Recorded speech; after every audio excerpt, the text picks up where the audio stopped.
का comment box में बढ़ाइएगा, channel को ज्यादा से ज्यादा सपोर्ट एक तरफ करिएगा, मोबाइल आशीर्वाद दीजिएगा और कुछ नए अंदाज में अलग ही। तो फ्रेंड चलिए सुनते हैं नाच गीत और देखिए कौन कैसा नाच रहा है, किसका डांस अच्छा है। मेरा कमेंट करिएगा, कमेंट बॉक्स में बताइएगा कौन अच्छा साड़ी वाला कर रहा है। बैगनी साड़ी पर्पल साड़ी है। सही बात, पल बोल जाए पर्पल साड़ी गाना शुरू करो। फ्रेंड पर्पल साड़ी वाली नाच रही है, डांस अच्छा कर रही है, इधर बताइएगा। ये बहुत मस्त डांस कर रही हैं आप लोग, चलिए बहुत सुनिए और आनंद लीजिए हाँ। गाने का। अब बिट्टू देखो ये इधर ढोलक बजा रही, बिट्टू लको देखो संगीत, आप लोग बताइएगा देखो कौन इतनी अच्छा छोटी डांस बच्ची कर है रहा कैसे ढोलक बजा रही है। चलिए राजा मोरे लाए दुई रनिया, राजा मोरे लाए दुई रनिया, राजा मोरे लाए दुई रनिया, सैया मोरे लाए दुई रनिया, बर्तन मांजन गए दुई नौजनी हो, बर्तन मांजन गए दुई नौजनी हो, दुई नौजनी सखी दुई नौजनी हो, दुई नौजनी सखी दुई नौजनी हो, राजा मोरे भाई गए धोवनिया, राजा मोरे भाई गए धोवनिया, सैया मोरे भाई गए धोवनिया, राजा मोरे भाई गए धोवनिया, राजा मोरे लाए दुई रनिया, सैया मोरे लाए दुई रनिया,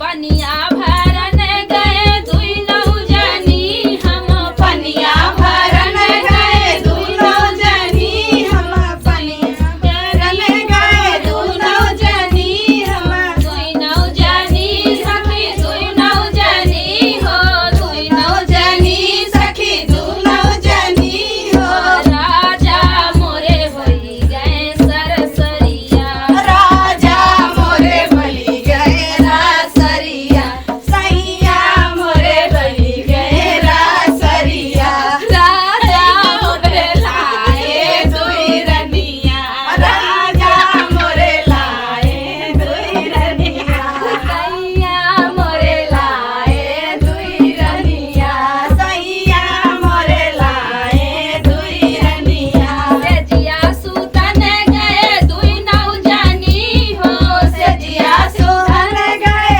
दुई नौजनी हो, दुई नौजनी सखी दुई नौजनी हो, दुई नौजनी सखी दुई नौजनी हो, दुई नौजनी सखी दुई नौजनी हो,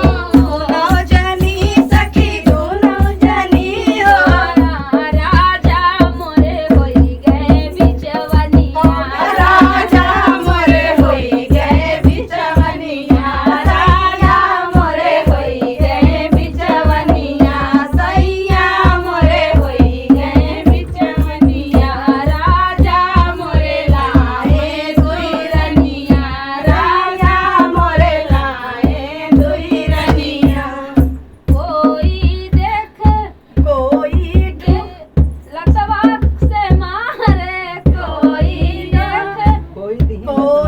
लतवा से मारे,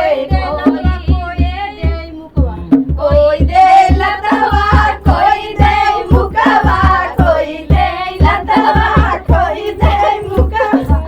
आप तो हम जग देखा कोई हाय कोई दे लतवा, कोई